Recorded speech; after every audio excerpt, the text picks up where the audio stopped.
In 1963, I developed a very bad cough, very bad cough. And it became so bad that I could not sleep flat. I almost spent my night almost in a half supine position. I had myself examined, and they found that I had a tumor the size of a golf ball in my throat, in the nasopharyngeal area. The nasopharyngeal area is where the nose and the throat connect. And my voice was becoming like that. This is how I was speaking. This was my voice. This is how I was speaking. And at that time, I was so many years younger, and it meant the end of my practice, really, because who will go to a doctor whom you can hardly hear what he is talking? I'm sorry. And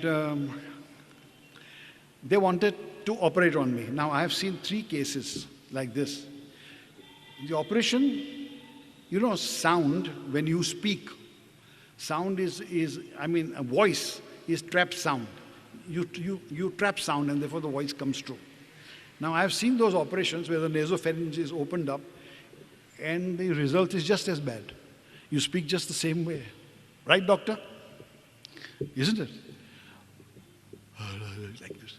So, cut a long story short, somebody gave me a picture of Swami.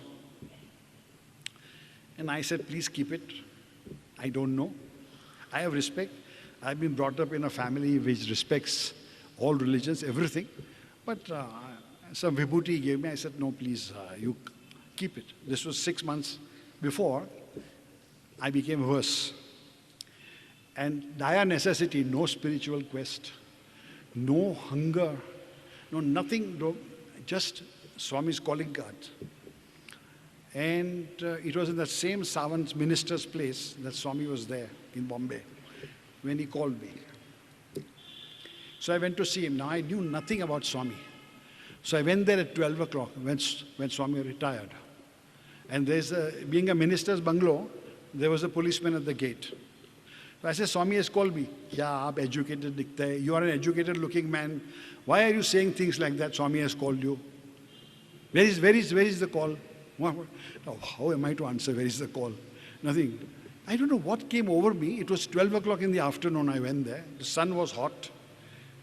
I decided to stay on the road across the bungalow. It became 1:30, 1:45.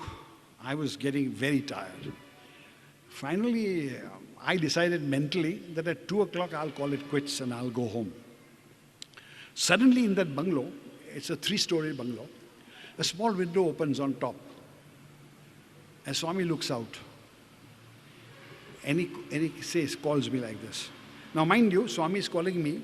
The police people are standing here, Swami is here. They have not seen Swami. And there were 2 Sindhi ladies, I think they were widows, because they were in white dress. They were next to me. So I do not know whether he called me or them. So they also came along with me. The policeman got exasperated. He said, I'll lock you up now if you come again. But you know, Swami's kindness. From the 3rd floor, and there was no lift there. Swami came down the stairs. Came down, and then of course the policeman could not stop me. Then he stood there and he was doing like this. I had no idea how Swami was. But you know, I couldn't control myself. I wasn't crying, but tears came down my face. And I was feeling embarrassed that those ladies are looking at me, tears are coming down my face. And Swami looks at me like this. Just for 2 or 3 minutes he must have done that, and I felt a whole lifetime pass by. Now mind you, I was brought up in a very scientific community where Swami's very appearance would not have appealed. I will tell you the honest fact. As I felt completely at peace when I saw him. I felt completely one with him. Surprising. And Swami looks at me, and then he says a very funny thing. Mother is not well.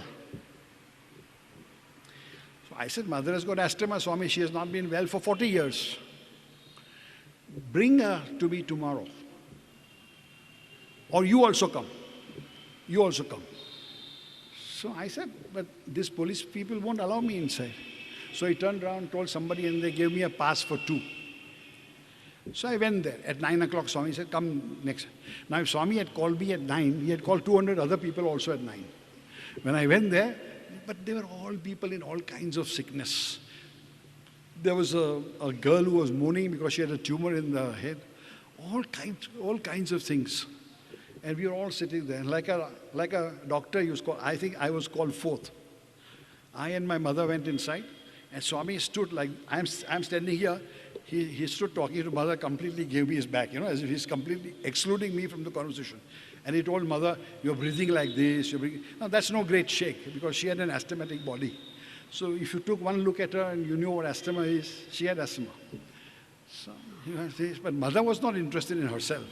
So she got upset. She said, but about him, she just said, Malum hai mama. Now look, I was looking as normal as I'm looking. I mean, it was here.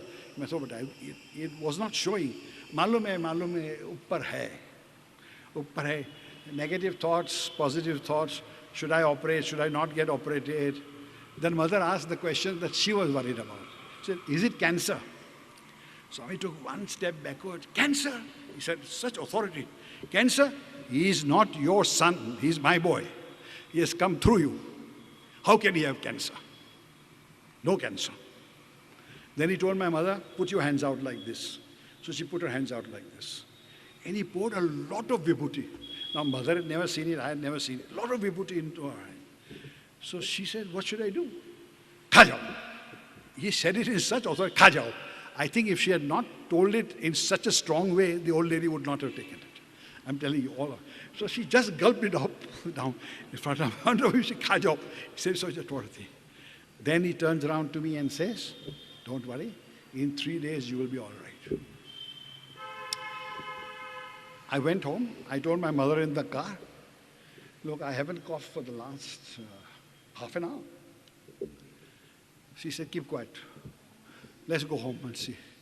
In the house, I said, I thought some psychology has been worked on me. Hypnotized or maybe something like that. So I decided I'm feeling better. That night I slept flat. But I was not sure. My monkey mind would not give me the assurance. But I went a little ahead. I'm used to, somebody told, I don't know how he got that information, but I used to go to our temple, but I don't know how to say the Avastan prayers, like the very, I don't know how to read the Avastan. But I used to go there 4 times a week and just communicate in front of the fire which we venerate. And to Aurangzeb, Zarathustra, I used to comment. And I told Zarathustra, I want a human agency to help me. Like this, I was arguing with him. So I went home. I said, I'm not going to show myself to a doctor. I felt much better. If the doctor tells me that the tumor is still there, the psychology will go. 6 months passed in this. 6 months passed. One morning I got up and I spat blood. Little blood, not that much. I got very nervous. So I went to my ENT surgeon who just died at the age of 101. Just died in Bombay, one of the leading surgeons. And I said, Hiru, just see. He said, you're very tense. I can't examine you, you're very tense. What have you eaten? I said, no, I have got up from bed and I have come straight to you. He used to start his practice at 7 o'clock, 6:37 in the morning. So I said, I've just come straight to you. He said, I will induct you. Induct means, not give, just slightly make you relaxed, and I will examine you. So he inducted me. He says, tell me what happened.